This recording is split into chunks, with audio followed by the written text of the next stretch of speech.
निश्चित तौर पर जिस तरह से नीतीश सरकार ने दोबारा से लागू किया है, तो उससे एक चीज तो बहुत साफ हो गई है कि ये नीतीश सरकार के एजेंडे की एक बड़ा मुद्दा उनके एजेंडे का था। और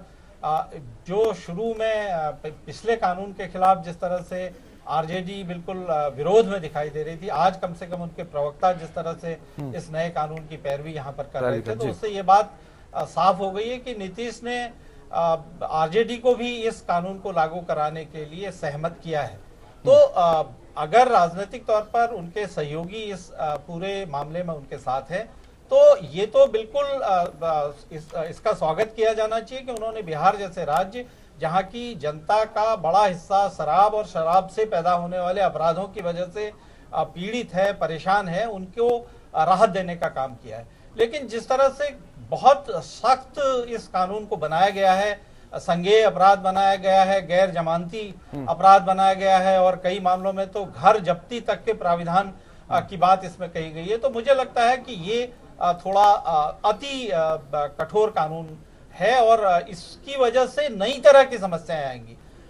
इसकी वजह से पुलिस और आबकारी प्रशासन के हाथ में ऐसी शक्तियां आएंगी कि जो गांवों के स्तर पर जो छुटपुट राजनीतिक शत्रुता है, व्यक्तिगत प्रतिद्वंदिता है, उसमें लोग स्कोर सेटल करने के लिए लोगों को फंसाने का काम करेंगे। तो मुझे लगता है शुरुआती दौर पर इसमें कहीं न कहीं काउंसलिंग जैसी कोई व्यवस्था होनी चाहिए कि कम से कम पहले अपराध में आदमी को सीधे सीधे इन कानूनी प्रावधानों का सामना न करना पड़े, उसको किसी न किसी लेवल पर काउंसलिंग के जरिए समझा बुझा के उसके परिवार को, तमाम लोगों को अगर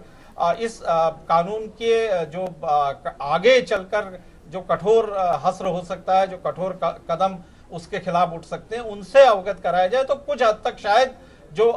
जातियां होने की संभावना है वो कम होगी। और दूसरी बात जो नीतीश ने खुद कहा है कि इस कानून को लागू करने से ज्यादा जरूरी है कि शराब के खिलाफ एक सामाजिक माहौल बनाया जाए, और मुझे लगता है वो बड़ा काम होगा। उत्तर प्रदेश जैसे राज्य में जो मद्य निषेध विभाग होता है, उसका एक जमाने में 10 करोड़ का बजट होता था, जिसमें से 8 करोड़ विभागीय खर्चों के लिए होता था। तो अगर मद्य निषेध को लेकर और सामाजिक इस शराब की बुराइयों को लेकर कोई कोशिश सरकार की तरफ से हो, तो निश्चित तौर पर वो मजबूत कोशिश होनी चाहिए।